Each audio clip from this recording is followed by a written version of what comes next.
Selamat siang semuanya, peserta kelas penginderaan jauh Teknik Kelautan ITY. Nah, siang hari ini kita akan membahas tentang penginderaan jauh dalam manajemen bencana kepesisiran. Materi sudah saya share minggu lalu dalam bentuk PDF ya. Hari ini saya akan coba menyampaikan menggunakan penjelasan supaya lebih jelas, menggunakan suara. Dan ini cukup panjang, tapi isinya contoh-contoh ya. Kalau Anda sudah membuka materi saya, isinya sebagian besar merupakan contoh aplikasi atau penerapan PJ dalam manajemen bencana kepesisiran. Memang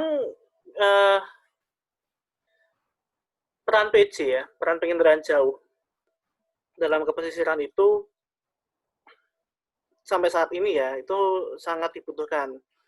Karena cakupan wilayah yang biasanya terdampak bencana itu kan tidak hanya lokal ya. Contoh tsunami itu kan menjangkau daerah yang luas atau pesisir yang memanjang ya. Nah, sehingga untuk analisisnya kita memerlukan gambaran secara luas juga.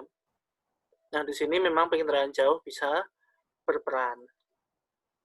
Oke, sebelumnya ini mungkin nanti Anda akan mendapatkan di beberapa kelas yang lain, yaitu kelas mitigasi bencana atau kelas yang lain, tapi akan saya jelaskan secara ringkas dulu. Konsep kebencanaan itu apa sih? Nah, bencana itu sebetulnya tidak semua hal yang terjadi di muka bumi ini menjadi bencana. Ya, di muka bumi ini kan banyak kejadian ya. Peristiwa, rangkaian peristiwa gitu ya. Nah, dari sebanyak peristiwa itu, berbagai peristiwa itu, ada yang mengancam atau mengganggu kehidupan dan penghidupan masyarakat ataupun makhluk hidup yang lain. Nah, saat terjadi seperti ini, maka namanya adalah bencana. Ya. Seperti saat ini kita sedang mengalami bencana yang berupa virus, yaitu COVID-19 atau COVID-19. Nah, ini namanya bencana. Jadi kalau ini tidak terjadi mengganggu kehidupan masyarakat, itu bukan bencana namanya. Hanya peristiwa atau bahaya atau kejadian. Misalnya kejadian longsor di daerah yang terpencil sana tidak ada permukiman atau longsor, yaitu kejadian longsor.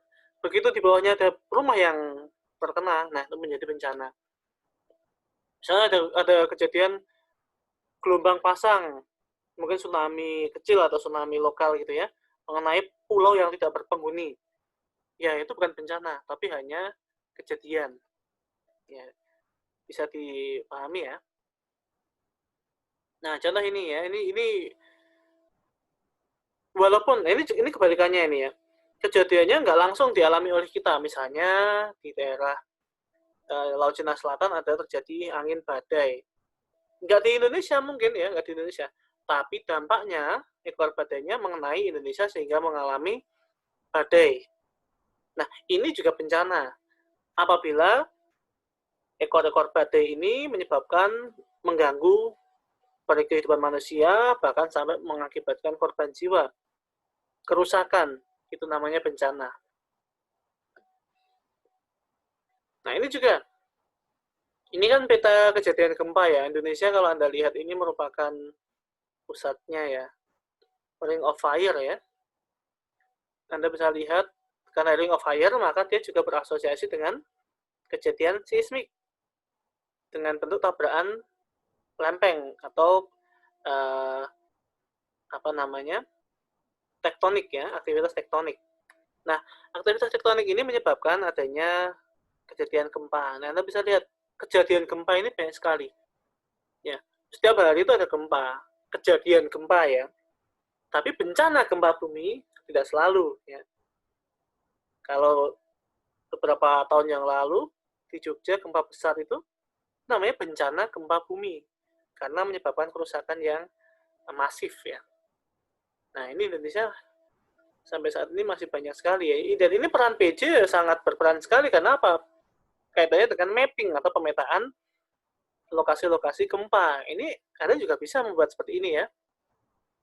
Nanti datanya bisa Anda cari di USGS ya. dia menyediakan data gempa bumi.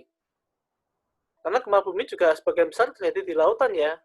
Wilayah kajian kita kan di laut ya. Nah, ini banyak sekali, Anda bisa lihat ini ya, di bagian sini, ini kan perairan ya, laut atau perairan, banyak sekali gempa. Sini juga sama, Maluku ya. Ini Maluku, Maluku Utara, ke arah Filipina, Sulawesi bagian utara juga sama. Oke. Nah, itu juga kaitannya dengan tatanan tektonik wilayah Indonesia. Di mana Anda tahu Indonesia itu tersusun dari beberapa lempeng yang saling berinteraksi satu sama lain, mendorong ya, sehingga potensi gempa bumi sangat besar. Di Pulau Jawa saja Anda bisa lihat ya, 2006 ini pusat gempanya, tapi apa? 2006 ya, Juli ya, Mei terjadi di sini, Juli di sini. Kumpulannya banyak. Nah, Anda bisa lihat asosiasinya. Tahun 94 juga ada di sini. Anda bisa lihat asosiasi gempa berada di lokasi yang terjadi tumbukan lempeng. Ya, ini juga sama. Anda lihat apa memanjang ini ya. Ini kan lempeng-lempeng yang saling berinteraksi ya, kelihatannya. Nah, seperti itu. Dan seperti saya sampaikan tadi ya, di perairan Indonesia banyak terjadi kejadian gempa. Bisa menyebabkan tsunami.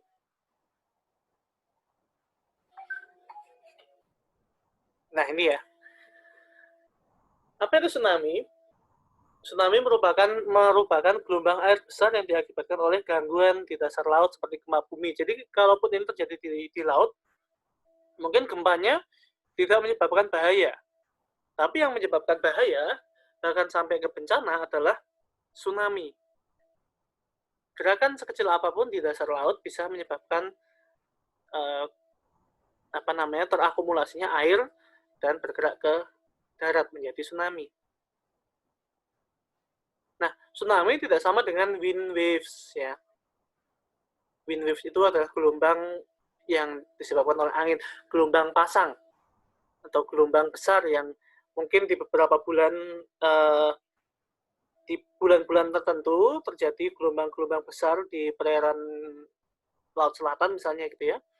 Itu bukan tsunami ya, itu namanya wind waves.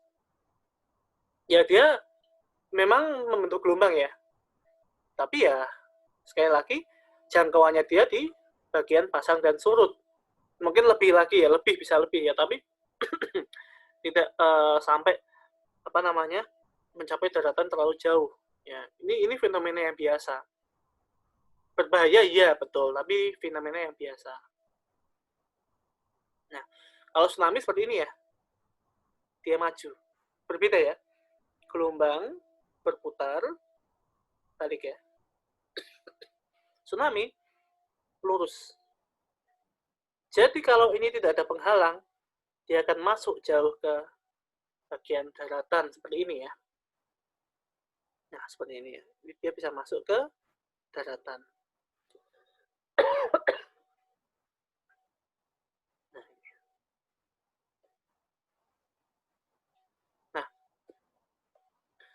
Nah, tinggi tsunami seperti ini ya, misalnya, itu dia bisa mencapai daratan sejauh ini.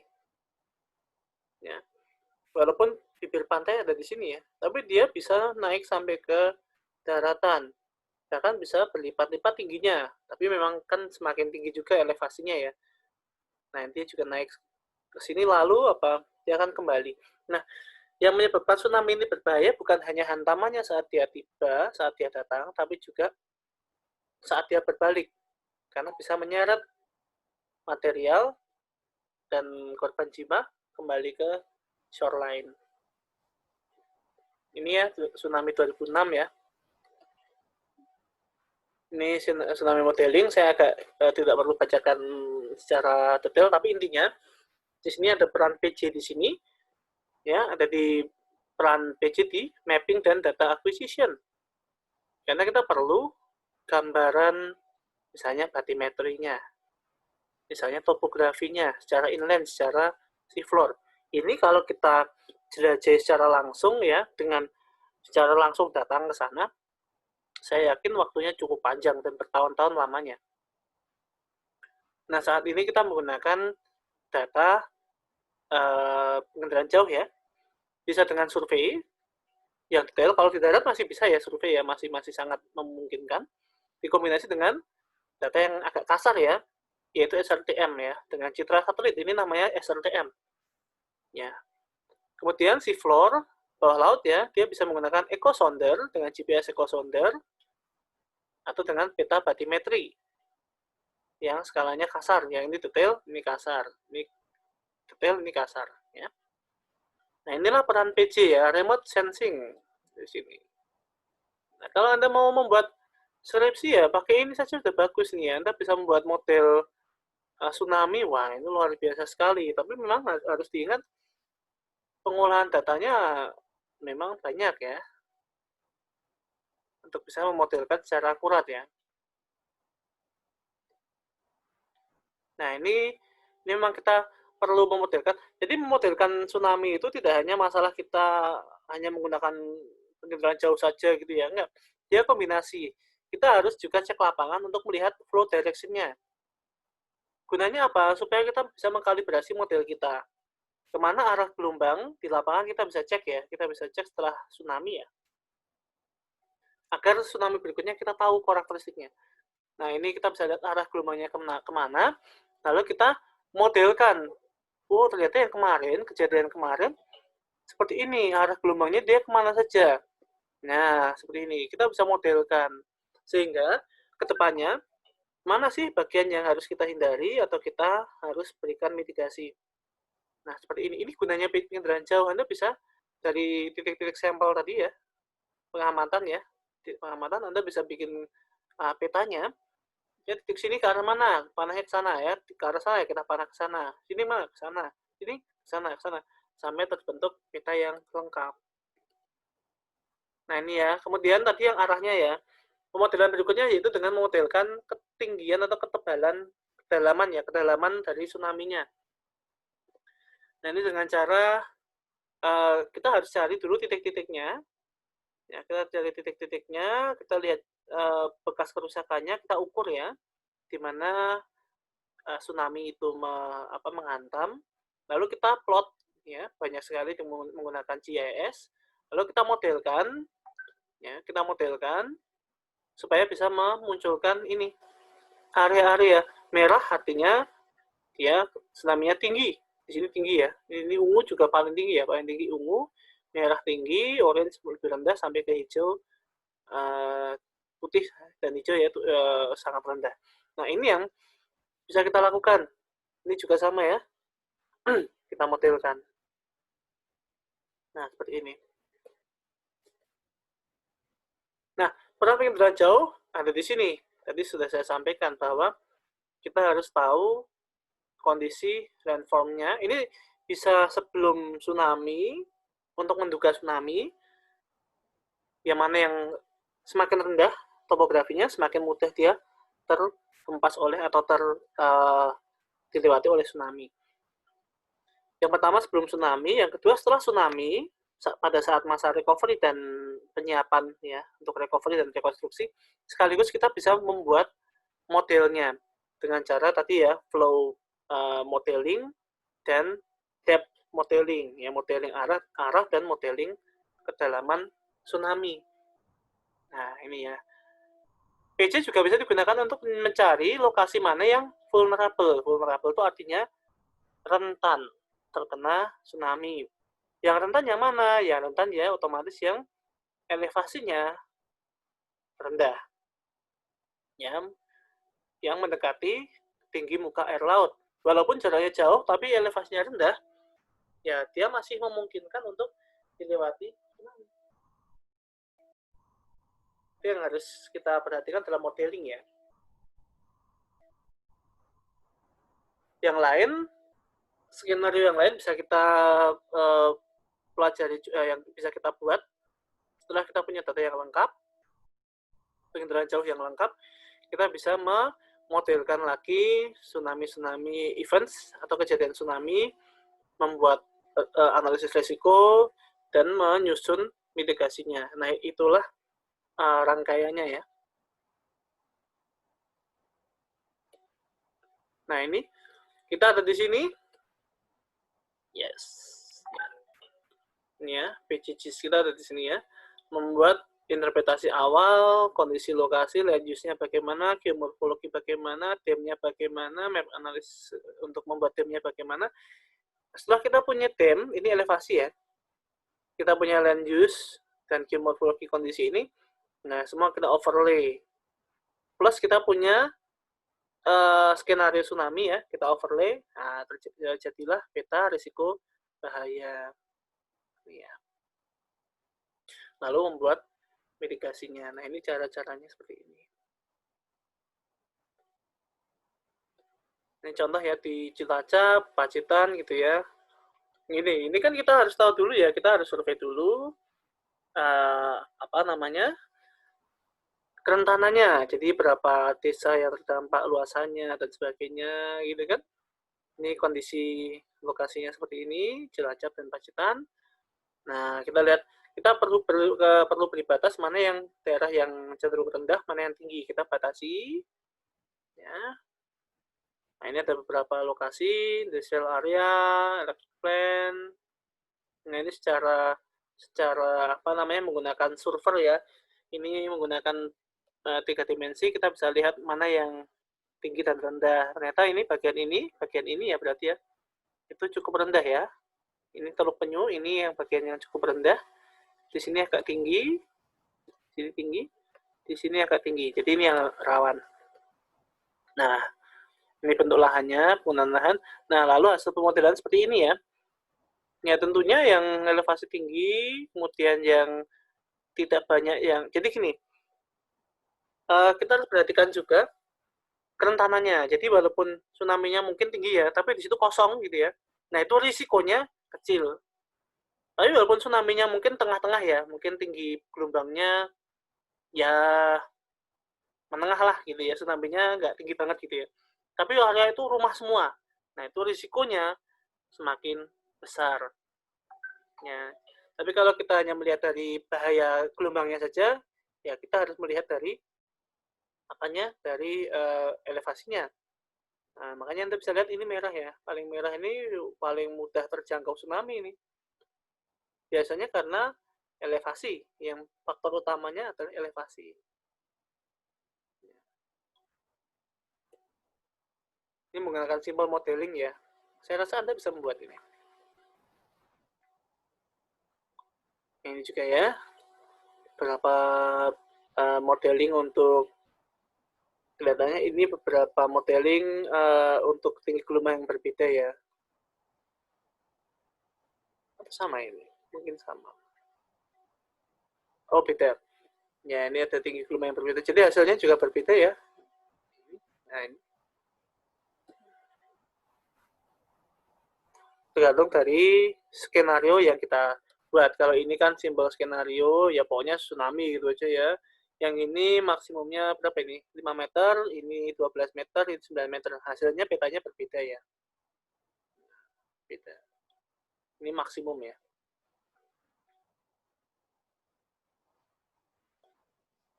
Ya, ini juga dimodelkan tadi ya. Nah, seperti ini. Nah, ini hasilnya. Ini yang banyak terdampak. Yang hijau ini lebih rendah ya. Ya.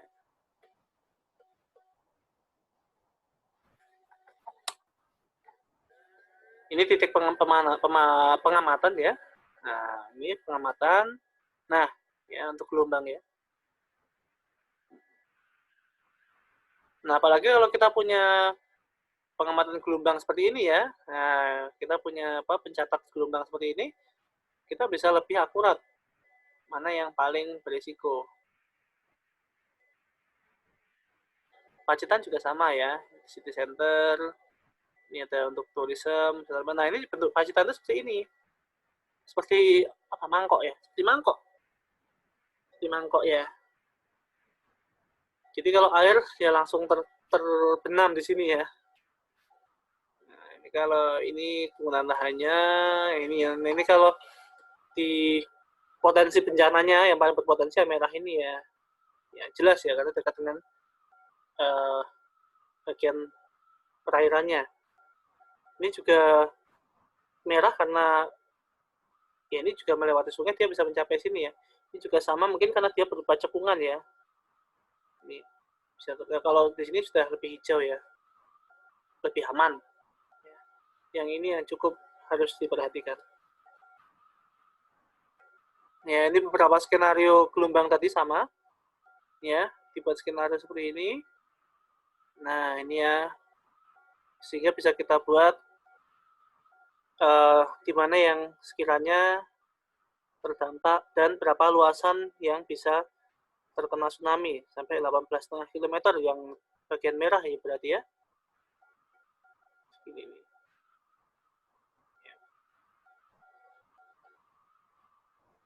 Nah, selanjutnya dari hasil itu kita bisa merumuskan upaya mitigasi yang tepat. Ya, Cilacap. Nah, mungkin harus membuat safety tower, gitu kan, dan sebagainya. Ini contoh mitigasinya. Oke, itu tsunami ya. Nah, ada lagi yang namanya banjir pasang surut atau banjir rob ya. Kalau banjir rob bukan kayak tsunami ya.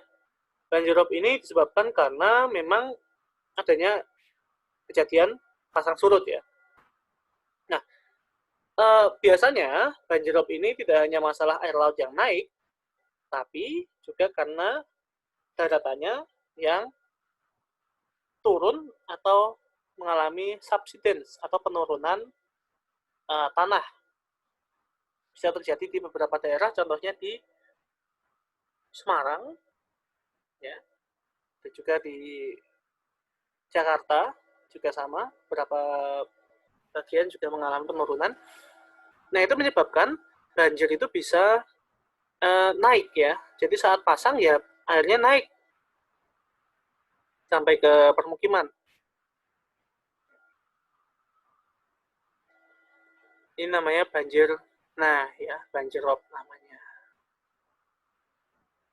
Nah, ini Semarang ya, seperti ini ya. Ini contohnya sebelum banjir. Ini dengan modelan kita bisa dengan PJ juga ya. Ini penerapan PJ. Ya, dengan membuat mapping seperti ini, Anda juga bisa mencoba nanti ya. Ya, ini bisa membuat peta sebelum banjir. Bahkan dengan Google Earth juga Anda bisa. Ini tidak perlu software yang sophisticated ya. Cukup dengan apa yang bisa Anda miliki sekarang gitu ya. Misalnya softwarenya apa, Google Earth gitu, itu sudah bisa. Asal kita tahu prinsipnya. Selama kita paham prinsipnya, kita bisa membuat pemodelan. Nah, ini contohnya ya, ini peta sebelum banjir, ini skenario 25 cm, Anda lihat, ya. Ini ya, yang merah ini, asumsi banjir genangannya, ini 50 cm kenaikan, ini 75 cm, ini 1 meter atau 1 cm. Nah, ini artinya jika terjadi banjir rob setinggi ini, maka bagian ini akan tergenang. Karena apa? Ini gampang asumsinya. Asumsinya menggunakan elevasi. Nah, ini kalau menurut data elevasi, di sini lebih dari 100 cm elevasinya dari permukaan air laut di bagian ini. Maka pasti dia air laut akan kembali. Kenapa seperti itu? Kalau Pak, tadi kan kalau tsunami kan bisa sampai ke daratan, Pak, walaupun lebih tinggi. Betul, kalau tsunami seperti itu. Tapi kalau banjir rob karena dia sifatnya kenaikan ya, jadi tidak ada hantaman.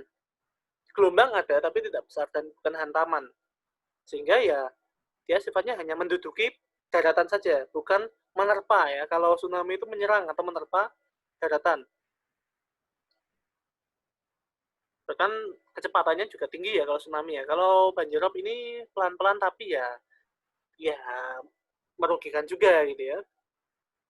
Nah, seperti ini ya. Ini dua macam bencana. Nah, di sini Anda lihat kesamaannya apa?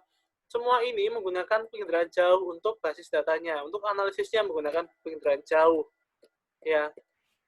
Ya, dan saya yakin kita bisa membuat ini juga ya. Anda bisa membuat analisis seperti ini. Ya, tidak sulit ya. Walaupun memang kita terbatas tidak ke lapangan ya, sehingga mungkin asumsi atau model kita kurang kuat. Tapi kalau membuat peta potensi, menurut saya dengan penginderaan jauh sudah cukup ya. Asal Anda punya data elevasinya, asal Anda punya informasi elevasi dan penggunaan lahan, bagian-bagian yang penting seperti ini ya, seperti kotanya di mana, industrial center-nya di mana, dan sebagainya. Kita bisa membuat peta-peta hazard seperti ini, peta bahaya seperti ini ya. Nah, seperti ini ya. Bahkan bisa kita modelkan juga. Kalau tsunami setinggi ini, mana yang akan terkena, dan sebagainya. Oke. Nah, seperti itu ya. Nanti sambil kita bahas lagi, jika ada pertanyaan atau ada yang ingin diketahui lagi. Ya, ini juga urutannya ya. Kita tahu dulu kondisinya. Ya, kita tahu dulu penggunaan lahannya, bentuk lahannya seperti apa, berbukit atau floodplain dan sebagainya ini ya. Baru kita buat peta potensi bahayanya ya, peta potensi bahaya mana yang paling berbahaya dan paling tidak berbahaya gitu ya. Ya, seperti ini dengan berbagai skenario. Ya, dengan berbagai skenario dengan ketinggian yang berbeda, surface height yang berbeda. Nah, ini baru kelihatan nanti mana saja yang berisiko tinggi. Anda bisa lihat bagian sini sudah tidak perlu diperhatikan karena apa? Ini tinggi ya. Gelombang tidak mungkin sampai di sini ya. Ini saja yang diperhatikan. Jadi Anda harus membatasi dulu mana yang sekiranya secara topografi berisiko atau berpotensi bahaya. Setelah itu Anda lihat penggunaan lahannya apa. Kalau yang di sini jelas tinggi ya. Lalu yang di sini bagaimana ya di tengah-tengah? Ya jelas yang banyak permukiman, banyak aktivitas manusia itu yang juga yang paling berisiko. Itu harus kita petakan juga. Ya.